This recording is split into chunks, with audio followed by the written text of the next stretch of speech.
Why aren't more Arab countries in the Middle East taking in Palestinian refugees? The onset of a renewed war between Israel and Hamas has led to fears that millions of Palestinian people living in the Gaza Strip may be forced to become refugees. But despite the fact that Gaza shares a border with Egypt, the Egyptian government almost immediately ruled out any possibility of accepting Palestinian refugees. In fact, Egypt is currently constructing an even larger border wall with Gaza than the one it currently has in place. Now, many outside observers have asked why Egypt, a majority Arab and Islamic nation, would turn away the Palestinian people. And of course, many have pointed out that it may serve the political interests of many Arab nations to refuse to accept Palestinian refugees because it allows them to then blame Israel for any sort of humanitarian crisis that unfolds. But the thing is, historically, many Arab nations have accepted Palestinian refugees, and that may be why Egypt doesn't want to now.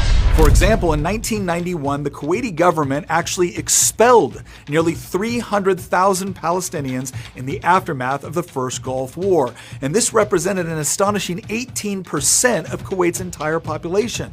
So what was the reason? Well, the Palestinian Liberation Organization had actually supported Saddam Hussein's invasion of Kuwait a year earlier, and this support only grew after Iraq began attacking Israel with rockets throughout the war. After Kuwait's liberation, the government considered much of the Palestinian community to be complicit in the Iraqi occupation of their country, and in response, nearly all Palestinians were deported in just a few months.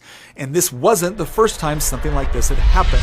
Decades earlier, the Palestinian groups operating in Jordan had come to openly call for the overthrow of Jordan's monarchy in the aftermath of the Six-Day War. At the time, the PLO maintained its own separate army on Jordanian soil and used that armed force to sow chaos. Armed gangs of PLO militants drove around the capital of Amman, robbing families and businesses in the name of collecting financial assistance for the ongoing war of attrition against Israel. When members of the Jordanian police and army tried to defend their citizens from these attacks, they were attacked and killed. The Palestinian political network operated as a state within a state, with militants repeatedly using Jordan to launch rockets into Israel. The Marxist-Leninist Popular Front for the Liberation of Palestine even went so far as to hijack multiple planes, diverting the flights to a Palestinian-controlled airfield in Jordan, where the passengers were held hostage. By September 1970, the Jordanian army had finally had enough. A full-scale war with the PLO broke out, and after 10 months of fighting, the Palestinians were driven out of the country. Yet, as a parting gift, a Palestinian terrorist group known as Black September assassinated the Jordanian prime minister. Sadly, the story doesn't end there, because the PLO then moved into Lebanon, where they allied themselves with Marxist and socialist movements that were seeking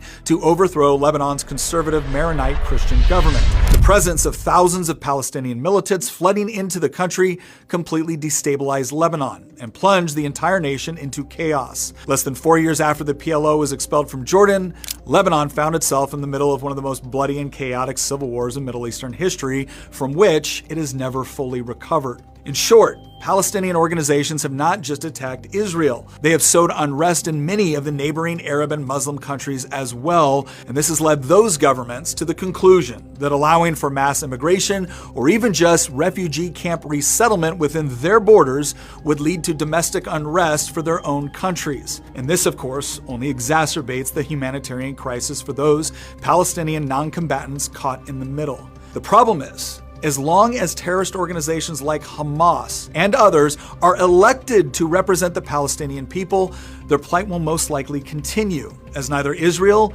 nor apparently the surrounding Arab nations want to see their own populations threatened by terrorist groups.